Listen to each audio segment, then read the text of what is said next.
আনাস ইবনে মালিক রাদিয়াল্লাহু তাআলা আনহু বলেন, জাআত সালাসাতু রাহাতিন ইলা বুয়ুতি আজওয়াজিন নবী সাল্লাল্লাহু আলাইহি ওয়াসাল্লাম, তিনজন ব্যক্তি রাসূল সাল্লাল্লাহু আলাইহি ওয়াসাল্লামের স্ত্রীর নিকটে আসলেন।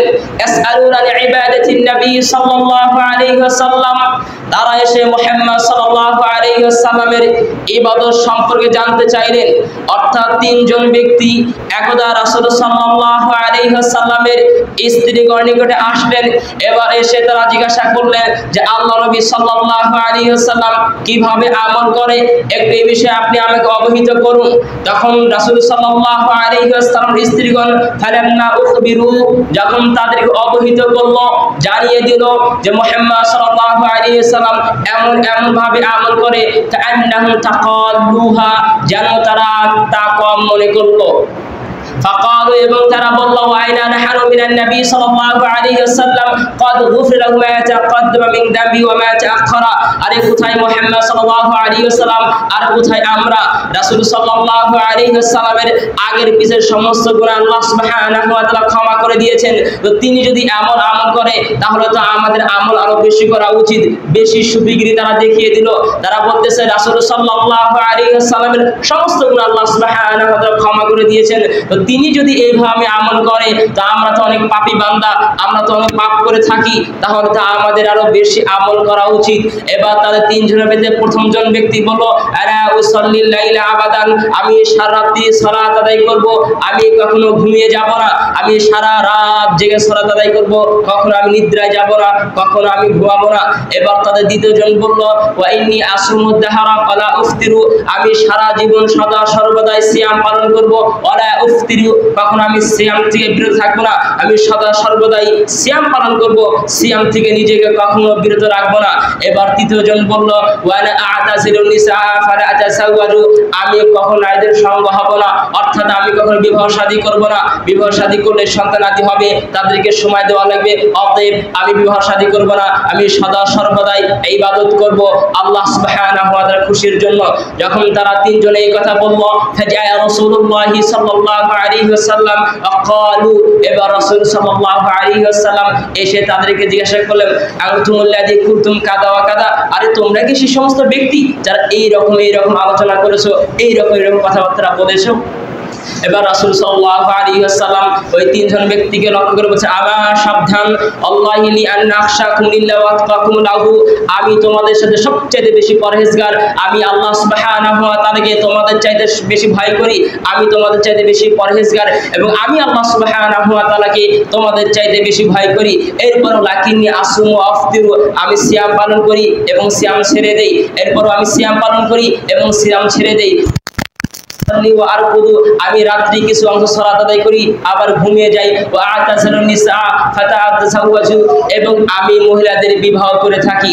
এরপর রাসূল সাল্লাল্লাহু আলাইহি ওয়াসাল্লাম তাদের উদ্দেশ্য করে বলেন, ফামান রাগিবা আন সুন্নতি ফালাইসা মিন্নি, অতএব যে ব্যক্তি আমার সুন্নাতকে প্রত্যাহার করবে, যে ব্যক্তি আমার সুন্নাতকে মানবে না, ফালাইসা মিন্নি, সেই ব্যক্তি আমার দলভুক্ত নয়। এই হাদিসের আপনি কি বুঝলেন? তিনজন ব্যক্তি কত সুন্দর নিয়ত করলেন। একজন ব্যক্তি বলল, আমি সারা রাত সালাত আদায় করব, কখনো আমি ঘুমানো যাব না, সারা রাত্রি জেগে আমি ইবাদতই করব, কত সুন্দর ভালো আমল। দ্বিতীয়জন কি বলল, যে আমি কখনো সিয়াম থেকে বিরত থাকবো না, আমি সারা বছর সিয়াম পালন করব, এটাও ভালো আমল। তৃতীয়জন বললো যে আমি কখনো বিবাহ শাদী করব না, কেন? বিবাহ শাদী করলে আমার সংসার হবে, স্ত্রীকে সময় দিতে হবে, ছেলে মেয়ে জন্মগ্রহণ করবে, তাদেরকে সময় দিতে হবে, এর ফলে দেখা যাবে যে আমি অনেক সময় শরীরে কাজকর্ম করতে পারবো না। তারা তিনজন ব্যক্তি ভালো নিয়ত করেছে। এখন বর্তমান যারা পীর সাহেব আছে, আপনি তাদেরকে বলেন, কেউ রাজি হবে নাকি এই কাজগুলো করতে? যারা বর্তমান বাংলাদেশে বলেন, পৃথিবীতে যত পীর সাহেব আছে তাদেরকে বলেন তো দেখি, এই নিয়ত করতে পারবে কেউ? কেউ সাহসী পারবে না এই নিয়ত করতে যে আমি সারা রাত সালাত আদায় করবো, আমি সারা বছর সিয়াম পালন করবো। কোনো পীর সাহেবের নিয়ত করবে না, কিন্তু বলতে সাহস পাবে না। অথচ তারা বলছে যে আমি সারা রাত জেগে সালাত আদায় করবো, আমি সারা জীবন সিয়াম পালন করবো, আমি কখনো বিবাহ শাদী করবো না, আল্লাহর ইবাদতে কাটিয়ে দেবো আমার জীবনকে। তো রাসূল সাল্লাল্লাহু আলাইহি ওয়াসাল্লাম ধমক দিয়ে রাত হলো বগতি, এগুলো করা যাবে না। অবশ্যই বিবাহ শাদী করতে হবে, অবশ্যই সিয়াম পালন করতে হবে এবং সিয়াম ছেড়ে দিতে হবে, অবশ্যই সালাত আদায় করতে হবে এবং ঘুমানো যেতে হবে। তো আমল তো ভালোই করতেছে, তো রাসূল সাল্লাল্লাহু নিষেধ করলেন কেন? ভালো তো নিয়ত করতেছিল, নিষেধ করলেন কেন? তার মানে বুঝতে হবে রাসূল সাল্লাল্লাহু আলাইহি ওয়াসাল্লাম যতটুকু আমাদেরকে বলেছেন ততটুকুই করতে হবে। এর যদি সরিষা পরিমাণ বেশি করি সেটা বিদআত বলে গণ্য হবে, এর সরিষা পরিমাণ যদি কম করি সেটা বিদআত বলে গণ্য হবে। অতএব যদি আমরা রাসূল সাল্লাল্লাহু আলাইহি ওয়াসাল্লামকে ভালোবাসতে চাই, যদি আমরা আল্লাহ সুবহানাহু ওয়া তাআলা জান্নাতে যেতে চাই, অবশ্যই শরীয়তের ব্যাপারে রাসূল সাল্লাল্লাহু আলাইহি ওয়াসাল্লাম যতটুকু আমাদেরকে আদেশ করেছেন এর সরিষা পরিমাণ বেশি করা যাবে না। যদি বেশি করি সেটা বিদআত বলে গণ্য হবে, সেটা গোমরাহি হবে।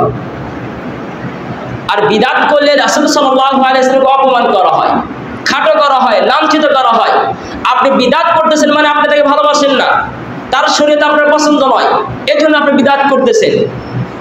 আর না, আপনি যে বুঝাতে যাচ্ছেন যে ইসলাম শরীয়ত এখনো পরিপূর্ণ হয় নাই, সেজন্য আপনি আপনার বাবা মারা গেছে আপনি 3 দিন করতেছেন, আপনি 40 করতেছেন।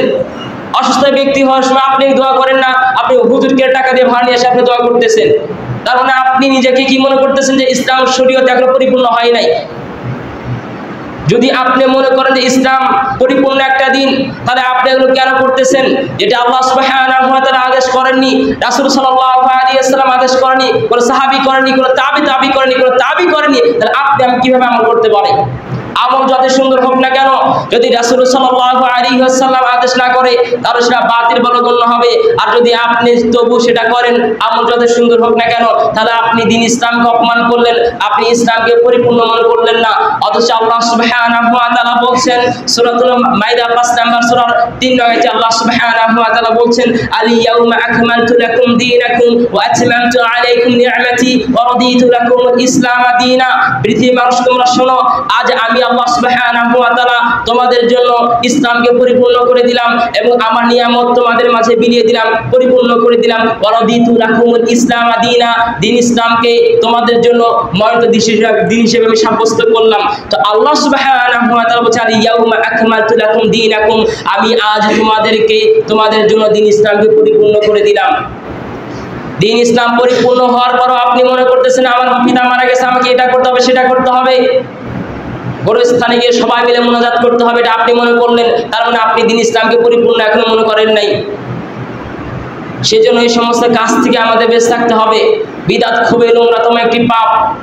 বিদআত করলে আপনার কোন আমল আল্লাহ সুবহানাহু ওয়া তাআলার দরবারে কবুল হবে না। অতএব বিদআত সম্পর্কে আমাদের জানতে হবে, বুঝতে হবে। যখন আমরা মানুষদেরকে বলি গোরস্থানে সবাই মিলে মুনাজাত করা যাবে না, 3 দিন করা যাবে না, 40 করা যাবে না, শবে বরাত করা যাবে না, এ হচ্ছে বিদআত, তখন তারা যুক্তি দেখে হ্যাঁ তাহলে ফ্যান হচ্ছে বিদআত। কি বলে? লাইট হচ্ছে বিদআত। কেন বিদআত? তো রাসূল সাল্লাল্লাহু আলাইহি ওয়াসাল্লাম যেহেতু এগুলো ছিল না।